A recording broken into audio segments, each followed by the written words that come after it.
Olá pessoal, mais uma vez aqui eu, professor Paulo César, explicando para vocês a respeito do nosso desafio 29, o desafio que estimula você a comer comida de verdade ao invés de alimentos altamente processados, com o intuito de melhorar o seu estilo de vida, melhorar os seus hábitos de uma forma geral, começando pelos hábitos alimentares.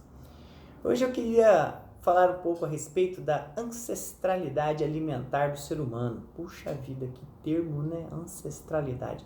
O que significa isso? Significa ancestral, né? Então, aqueles indivíduos que vieram antes de nós, né? Então, sua ascendência, né? Quando alguém te pergunta, qual que é a sua ascendência? Quer dizer, quem foram os seus pais, quem foram os seus avós, quem foram os seus bisavós?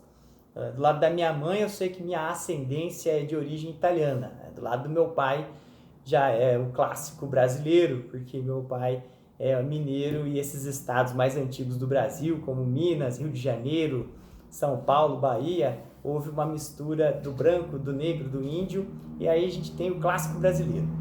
Mas, depois de ter abordado sucintamente o conceito de ancestralidade, o que eu queria comentar aqui é que imagine que você fosse o tratador num zoológico qualquer e você tivesse que alimentar diferentes animais com diferentes hábitos alimentares. O que você faria antes de dar o alimento para esses animais? Você procuraria um livro, né, de zoologia para descobrir quais são os alimentos que esses animais precisam ingerir.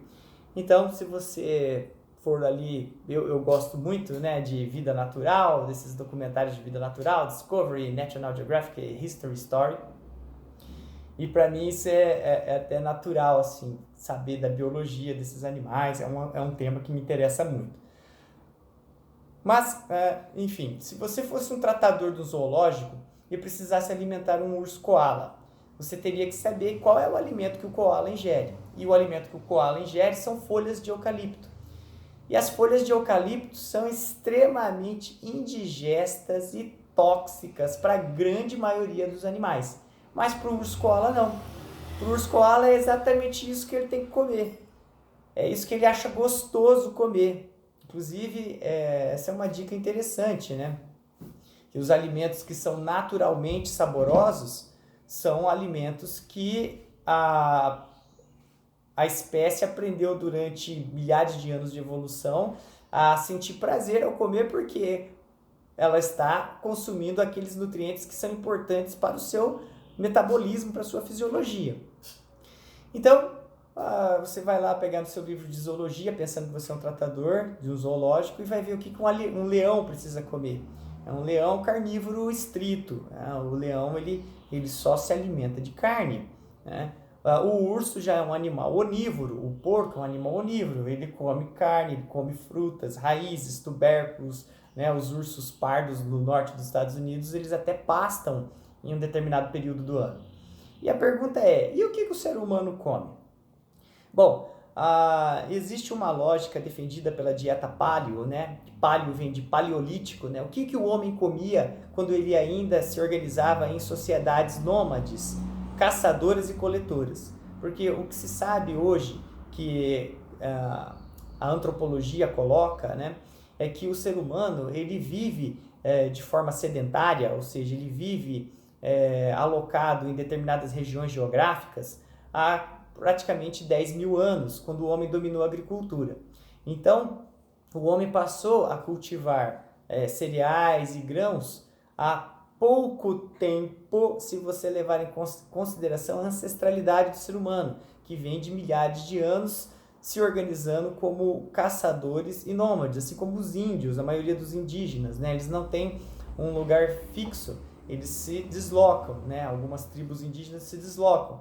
E para se alimentar, eles precisam então de consumir carne de caça, carne de animais, e coletar frutas, coletar raízes e tubérculos.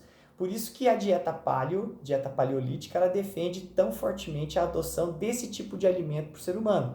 Então, onde a gente consome, na base da alimentação, né, a proteína de origem animal, carnes, ovos e vegetais que possam ser coletados. Então, a ancestralidade da nossa alimentação leva a crer que nós temos uma fisiologia muito mais adaptada a consumir carnes de todos os tipos, peixes, frutos do mar, ovos, leite derivados, raízes e tubérculos, frutas, verduras e legumes, e não necessariamente cereais e leguminosas, que são considerados pela grande maioria dos nutricionistas. Existe um consenso de que são sim alimentos nutritivos, alimentos saudáveis, mas que de uma forma geral, quando você se alimenta como um nômade, caçador e coletor, a sua ingestão de carboidratos tende a ser mais baixa, né? Ou ainda que a nossa ancestralidade alimentar leva a acreditar o seguinte: nenhuma sociedade primitiva ela conseguiu a subsistência fazendo uma alimentação exclusivamente vegana. Existem algumas sociedades primitivas, algumas tribos na África, que consomem até 90% das calorias de carboidratos, ou seja, de fontes vegetais. Só que ainda assim existe ali 10% de calorias, de proteínas e gorduras que advêm de fontes animais. E ainda existe, corroborando para que o ser humano, de uma forma geral, adote uma alimentação relativamente baixa em carboidratos. Quando a gente fala relativamente baixa em carboidratos, é levando em consideração que hoje na sociedade ocidental consome-se muito carboidrato. Então, baixa em carboidratos seria a quantidade adequada de carboidratos, na verdade. E você tem ali exemplo de sociedades primitivas como esquimós e tribos isoladas na África, que são chamados Masai Mara, que pautam a sua alimentação única e exclusivamente no consumo de carnes, né? Carne de caça, leite e derivados. E são populações saudáveis que não apresentam desenvolvimento de doenças metabólicas como diabetes ou câncer. Então, essa foi a nossa aula 9. Falamos um pouco sobre a ancestralidade alimentar do ser humano e por que nós, no Desafio 29, recomendamos, sugerimos uma alimentação baixa em carboidratos, levando em consideração baixo em carboidratos, comparando com o que a sociedade ocidental hoje em dia consome. Na verdade, é carboidrato demais e carboidrato de má qualidade. É isso, pessoal. Essa foi a nossa aula 9. Abraço. Fiquem com Deus.